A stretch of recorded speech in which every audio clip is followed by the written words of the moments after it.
September 7th, 1996. Las Vegas was electric.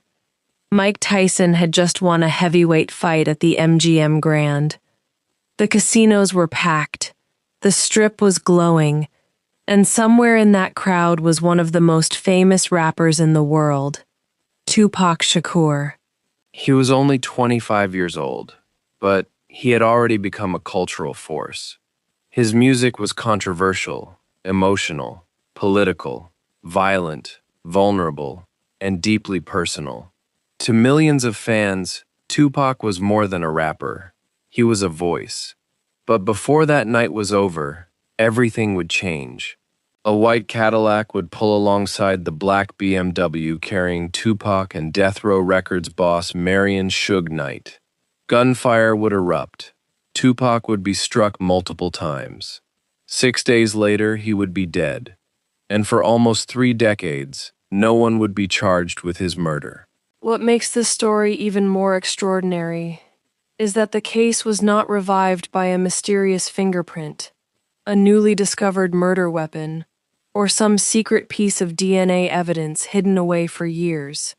Instead, investigators say one of the biggest breakthroughs came because a man connected to the night of the shooting kept talking about it.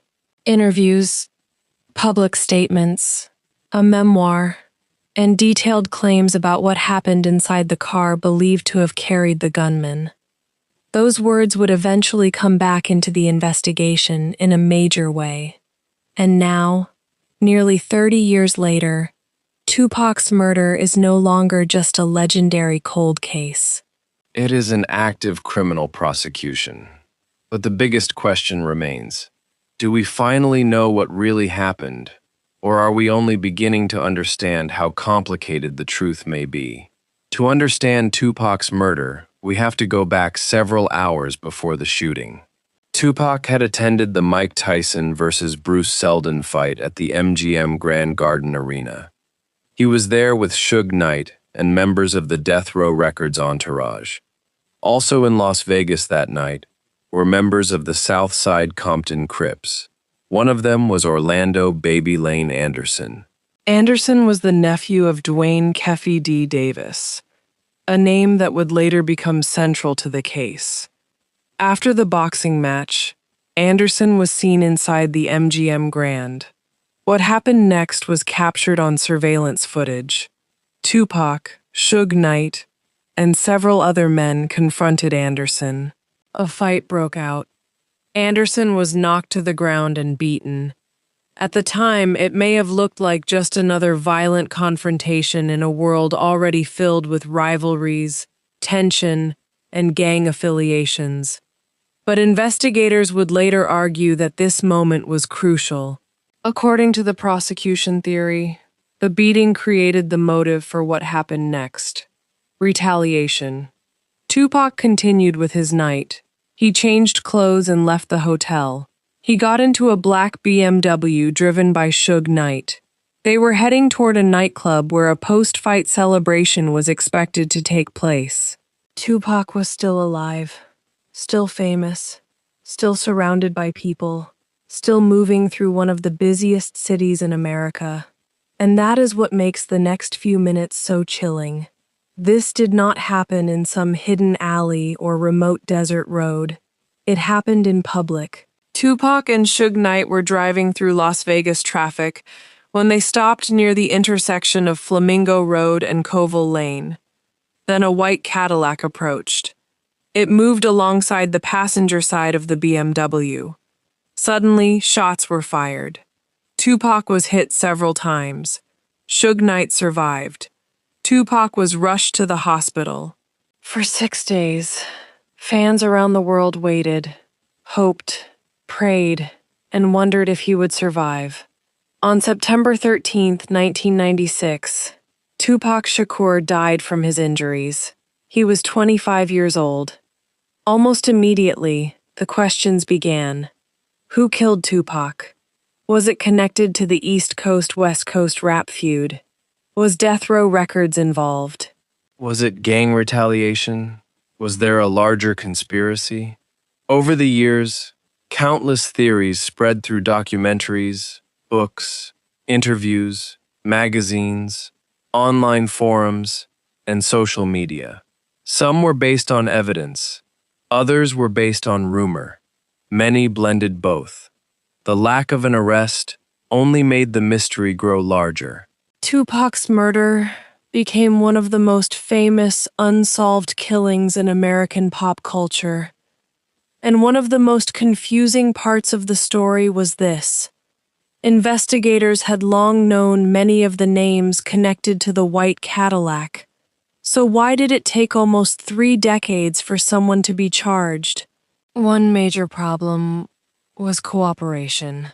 Detectives investigating the murder reportedly struggled to get witnesses to speak openly. In gang-related investigations, silence can destroy a case. People may fear retaliation. Others may distrust police. Some may simply refuse to become involved. Investigators have said that people around Tupac and death row were not always willing to help. Meanwhile, key figures connected to the case were themselves living dangerous lives. Orlando Anderson, long discussed publicly as a possible shooter, denied involvement and was later killed in an unrelated shooting in 1998. Other individuals connected to the white Cadillac also died before the case ever reached a courtroom. As the years passed, memories faded, witnesses disappeared, and the possibility of solving the murder seemed to grow smaller. But there was one man who remained very much alive and very public. Duane Keffe D. Davis. Davis was not some mysterious suspect discovered decades later. He had been known to investigators for years. He acknowledged being in the white Cadillac connected to the shooting. According to the prosecution's version of events, the car contained Davis, Orlando Anderson, Terrence Brown, and DeAndre Dre Smith. Davis has said he was sitting in the front passenger seat. The shots, according to his descriptions, came from the back. That alone made him an extraordinary figure in the history of the case. He was placing himself inside the vehicle, at the center of one of the most famous murders in music history. But there was a legal complication. Years after Tupac's murder, Davis participated in interviews with law enforcement under protections connected to what is often called a proffer agreement. These kinds of arrangements can allow someone to provide information to investigators while restricting how certain statements may later be used against them. That created a huge challenge. Even if Davis had described what happened, could prosecutors legally use those statements to charge him? The answer was not simple. But then Davis did something that prosecutors would later argue changed everything. He started talking publicly. Over the years, Davis appeared in interviews and documentaries where he discussed Tupac's murder. Then came a memoir. Compton Street Legend, published in 2019. In the book, Davis described events surrounding the shooting and his presence in the Cadillac. Suddenly, investigators were no longer dealing only with statements made in protected law enforcement interviews. Davis had taken parts of the story into the public world. He had spoken about them voluntarily. And that became significant because prosecutors could begin comparing what he said privately, what he said publicly, and what he put into a published book. Imagine how unusual that is. One of the most famous cold cases in America was potentially being revived, not because someone finally decided to confess in secret, but because a man connected to the event repeatedly told versions of the story in public. Then came another major development. In July 2023, Las Vegas police executed a search warrant at a home in Henderson, Nevada, connected to Davis. Investigators reportedly collected electronic devices, photographs, a cell phone, a hard drive, a copy of Davis's memoir, and ammunition. It was the clearest sign in years that the Tupac investigation was active and moving toward something serious. But this is where responsible storytelling matters. The discovery of ammunition during the search does not automatically mean it was linked to the murder weapon. There has been no publicly established claim that those rounds were somehow the magical ballistic evidence that solved Tupac's murder. The bigger issue was Davis himself, his statements, and the prosecution's theory of his role in the attack. Then, on September 29, 2023, the moment many Tupac fans thought they would never see finally happened. Duane Keffe D. Davis was arrested and charged in connection with Tupac Shakur's murder. 27 years after the shooting, someone was finally facing prosecution. Davis pleaded not guilty. And that point is important. An arrest is not a conviction. A charge is not proof. He is presumed innocent unless prosecutors prove the case against him beyond a reasonable doubt. But the arrest completely changed the history of the investigation. Tupac's murder was no longer an unsolved case with no defendant. It had entered the courtroom. Now here is where the story becomes even more complicated. Many people assume that if Davis is being charged with murder, prosecutors must believe he was the person who actually fired the gun. That is not necessarily the case. Under Nevada law, someone can potentially be held criminally responsible for a murder if prosecutors prove that person aided, encouraged, helped, or participated in the crime, even if that person did not personally pull the trigger. Prosecutors allege that Davis played a major role in organizing the retaliation and providing the firearm that was passed to the back of the Cadillac. Their theory is not simply that he happened to be in the wrong car at the wrong time. They allege that he helped make the attack happen. And now we get to one of the biggest mysteries still surrounding the case. Who actually fired the shots? For years, Orlando Anderson was widely identified in public discussion as the suspected shooter. He denied involvement before his death, but grand jury testimony later reported in the case suggested another possibility. A witness reportedly testified that DeAndre Dre Smith may have been the person who fired the weapon because Anderson may not have had a clear shot from his position. That does not prove Smith was the shooter. It is testimony, not a verdict. But it reveals something important. Even after all these years, the identity of the person who physically fired the gun may still be disputed. And surprisingly, prosecutors may not need to settle that question in the way the public expects. Their case against Davis can focus on whether he intentionally helped organize or facilitate the killing. That brings us to what may be some of the most important evidence in the entire case: Davis's own words. His defense has fought to keep certain statements and material away from a jury. His lawyers have argued that his book contains exaggeration and fictionalized elements. They have also challenged the use of statements he made during earlier law enforcement interviews because of the legal protections attached to those conversations. This creates a fascinating courtroom battle. Prosecutors may argue that Davis repeatedly told the same basic story in different settings, and that those statements show his knowledge and involvement. The defense may argue that Davis built a public image around the Tupac case, exaggerated stories, and said things for attention, money, or reputation. In other words, the same man's words could become both the prosecution's strongest weapon and the defense's biggest target. In 2026, a judge ruled that Davis's memoir and earlier statements could be used at trial. That ruling was significant because it potentially allows prosecutors to place different versions of Davis's story side by side. What did he tell investigators? What did he later say publicly? What did he write in the memoir? What details stayed the same? What details changed? Were those differences minor, or do they create reasonable doubt? Those questions could become central when a jury finally hears the case. And this is where the phrase "new evidence" can be misleading. Many people hear that phrase and imagine a hidden gun, secret DNA, or a video that suddenly appeared after 3 decades. But the biggest new development may actually be that old statements are now legally available in a new context. Evidence does not always have to be newly discovered to become newly important.